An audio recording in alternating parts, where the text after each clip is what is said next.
En México se creó un campo de concentración para alemanes durante la Segunda Guerra Mundial. Sí, escuchaste bien, un campo de concentración en México. Tener un apellido italiano, japonés o alemán durante estos años era prácticamente un delito. Conozcamos un poco de la historia de México durante la Segunda Guerra Mundial, porque no todo es el Escuadrón 201. Yo soy Martín, acompáñame. Todos sabemos que México participó en la Segunda Guerra Mundial, sin más, le entró al quite, se midió al tú por tú contra las potencias del eje. Esta historia la conoce hasta tu hermanito de 3 años, y si no, ahí te va, terriblemente rápido. Resulta que en 1942 unos submarinos alemanes hundieron 2 buques petroleros mexicanos. Acto seguido, el presidente Manuel Ávila Camacho llevó a cabo la declaratoria de guerra, pero es 1942. 3 años después, en 1945, vemos que México entra al campo de batalla con un grupo formado por 300 hombres, entre los que había pilotos aviadores, mecánicos de la Fuerza Aérea, del Estado Mayor Presidencial, había un cuerpo de médicos y un cuerpo de comunicación, famosamente conocido como el Escuadrón 201. Ellos participaron en el Frente del Pacífico de junio a agosto, regresaron al país, se convirtieron en héroes nacionales, pues representan la participación de México en la Segunda Guerra Mundial, y esa historia nos la siguen enseñando, forma parte de la memoria colectiva. Pero hay un elemento que pues se trata de borrar, que no se enseña siempre, y es la manera en la que actuó el gobierno mexicano durante esos años. En primer lugar, tenemos que señalar que se llevó a cabo la construcción de un campo de concentración conocido como Centro de Detención o Centro de Migración para prisioneros del eje. Ese lugar funcionó en la fortaleza de San Carlos de Perote, en el estado de Veracruz, de 1942 a 1945.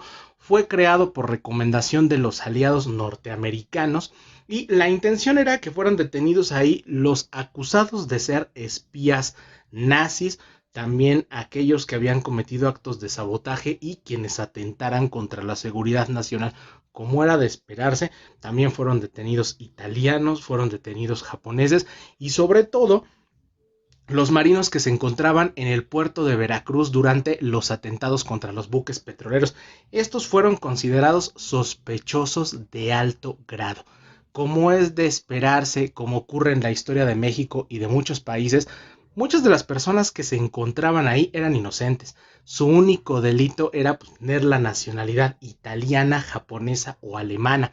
Había algunos alemanes también detenidos que no tenían los recursos, que no tenían el dinero o no tenían el contacto para salir libres, porque otros más sí compraron pues sus pases de salida, su libertad, lo cual nos habla prácticamente de la historia de la corrupción en México.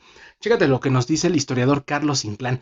También había mexicanos detenidos ahí porque habían sido confundidos por las autoridades con alemanes. O sea, imagínate, vas caminando y de repente te confunden con un alemán, tienes un apellido medio alemán, pues vas a parar a ese lugar. Al declarar la guerra a las potencias del eje, México se convirtió de inmediato en un aliado de los Estados Unidos.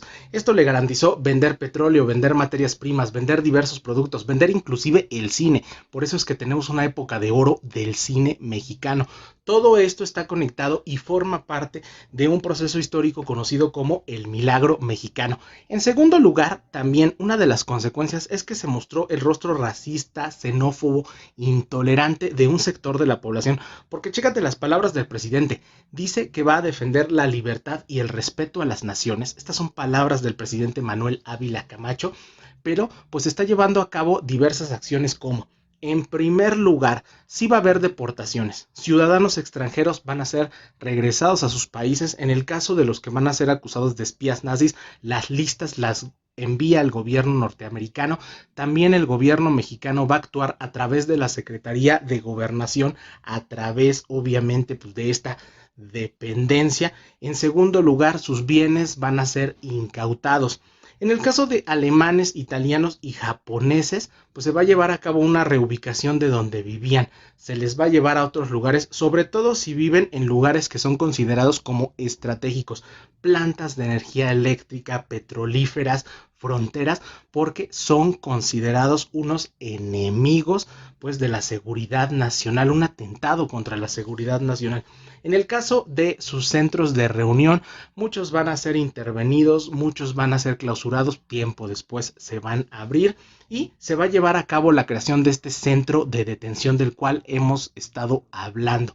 En su punto de mayor concentración va a tener alrededor de 500 detenidos. Este lugar va a cerrar al final de la guerra en 1945 y chécate, el gobierno mexicano, cuando los libere, le va a entregar a cada uno de los internos un bono por 1,000 pesos, que va a ser un gasto conocido como indemnización de guerra. Es decir, ya te tuvimos detenido, ya truncamos tu vida 3 años, toma, ahí te van 1,000 barotes para que pues ya te la pases muy tranquila. Si quieres saber más del campo de concentración, de las políticas del gobierno mexicano durante 1942 a 1946, qué pasaba en México con los extranjeros italianos, japoneses o alemanes, tienes que consultar el libro de Carlos Inclán. Es obligatorio para poder comprender estos elementos. Pero si eres de aquellos que no se llevan con la historia, que está peleado con estar leyendo estos elementos, hay una novela buenísima que va a mezclar el horror, que va a mezclar lo histórico, que va a mezclar la ficción, y es de F.G. Hagenbeck. No te la puedes perder. Pues es una novela en donde el autor, cabe decirlo, un excelente autor, nos va a decir qué es peor: crear campos de concentración en México o que un dios mesoamericano sediento de sangre, de corazones, vuelva a la vida. Pero pues de esa novela te voy a hablar en otro video. Yo soy Martín, te mando un abrazo enorme, cuídate mucho.